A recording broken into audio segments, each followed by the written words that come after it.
All right, Gemini, welcome to your monthly Sidereal forecast for July 2015. My name is Athen. So this month, we've got a full moon happening right on the 1st in your 7th house of one-on-one connections and relationships and partnerships and business and legal matters, all of that stuff. So anything in that area over the past 6 months that you've perhaps started in that 7th house, whether it's a new relationship or a different perspective of relationship, whatever it's been, that can be a culmination point of these things and a good reflection period nonetheless relating to how the relationship side of your life is unfolding, because that's one thing the full moon always gives us, is that awareness of that particular area. Also awareness of what's important to you as well, with it aspecting the 1st. But this month is going to be very energetic for you, especially as the month unfolds. We've got a new moon in your 1st house. Happy birthday to you Geminis out there. So this energy, though, it's also culminating from a very spiritual month of last month where you had that lunar cycle from your 12th house.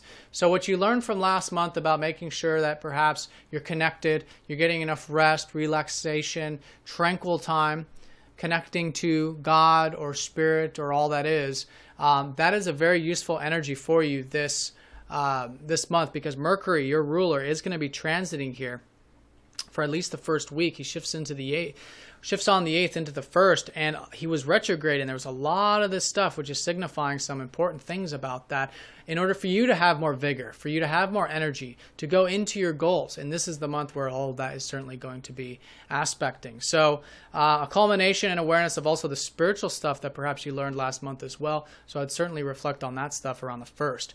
Now also on the 1st, Venus conjoins up to Jupiter in your 2nd house. Now this is very nice because 2nd house is the material side of things.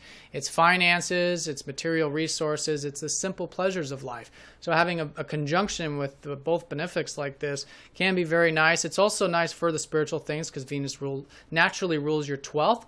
And this is all about self-worth. With Jupiter, I think you guys have come over the past year into a new level of self-worth.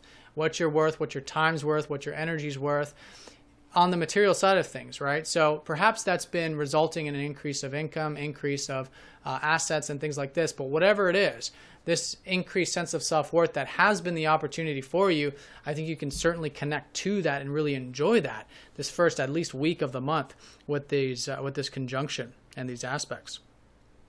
So opportunities with that, opportunities with also your self-expression and creativity as well, as Venus naturally does rule your 5th house.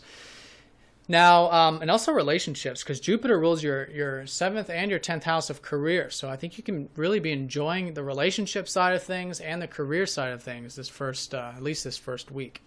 Now on the 5th and 6th, the Sun goes to an exact opposition up to Pluto.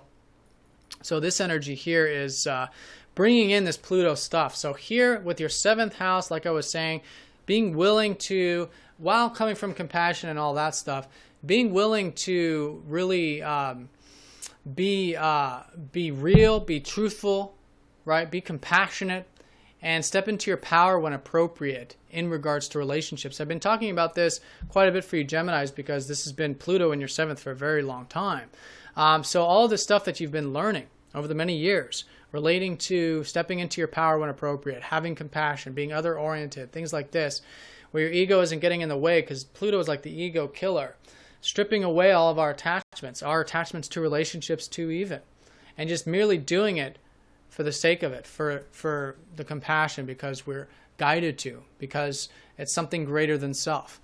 So that energy there, that transformational energy, is going to be, I think, highlighted with this full moon that we have on the 1st, because it is happening very close to Pluto. But as the month unfolds, that Pluto energy is going to be playing a big role as it starts to oppose up to the fast-moving planet. So here with the Sun around the 5th and 6th, again, be willing to transform. Be willing to change. Be willing to change some of your goals, some of your ambitions. Be willing to change yourself in many ways too. And I think by doing that, by that willingness, then it happens naturally. Then it happens in a very positive way because we're not pushing it. There's no suffering. We welcome the change. We want the change. So that, I think, is a good way of looking at this. And through that, this can really fuel, like I said, a lot of these goals and stuff. And I really feel like those 12th house things that you learned are going to be playing a role in that as well. So yeah, that's the 5th and 6th. And then also at that time, Saturn dips back into your 5th house.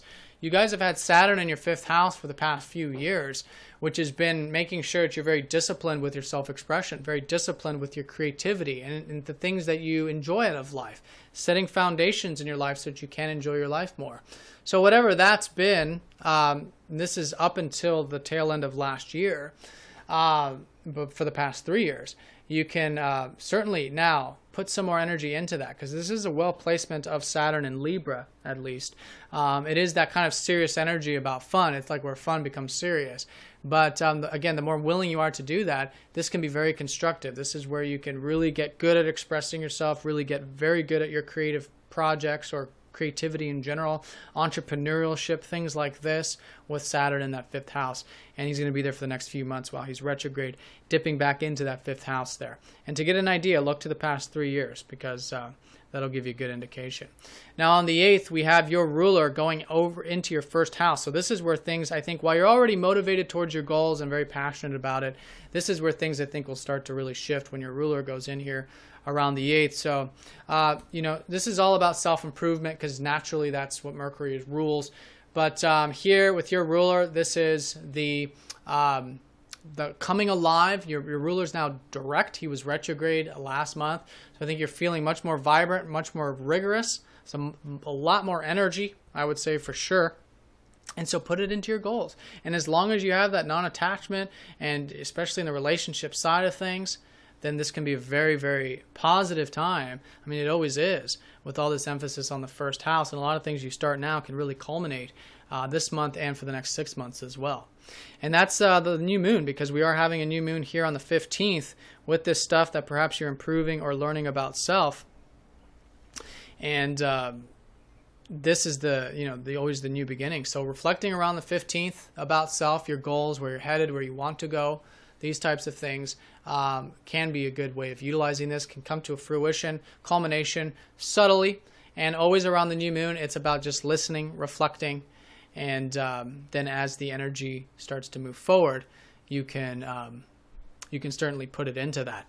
And that's going to be, over the next few days after it. So reflecting around the 15th, and then put energy into it. It's also trining up to Saturn, which makes it very constructive, actually. So that's very supportive there.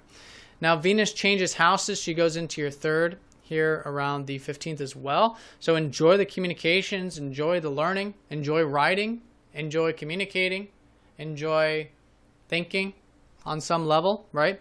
And that's always Venus, and that's where we can enjoy things. So for you, where it was the simple pleasures of life last month and this early part of the month, now the second half is about the reading, writing, communicating, things like that.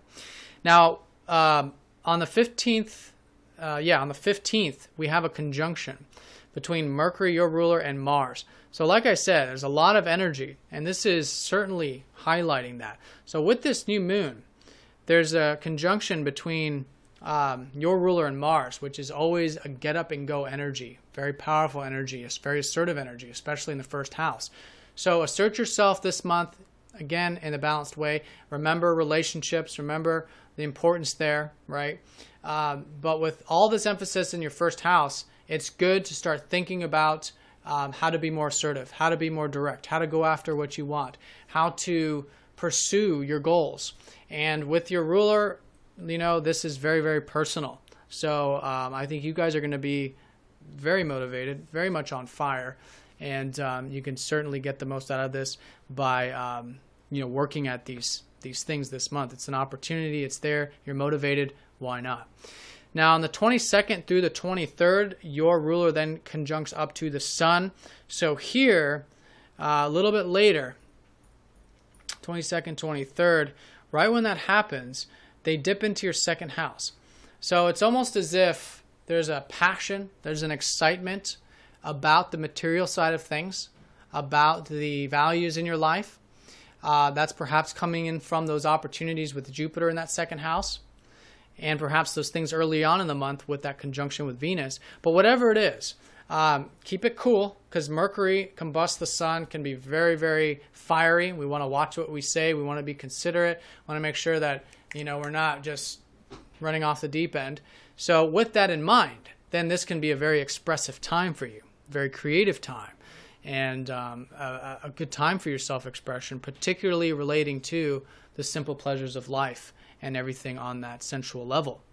So very nice there, and this is where the new moon is going to be taking place next month for you. So this is where it becomes very personal. So I would be, especially this last week, putting in energy towards your enjoyment, connecting to Mother Earth, nature, the financial side of things like that.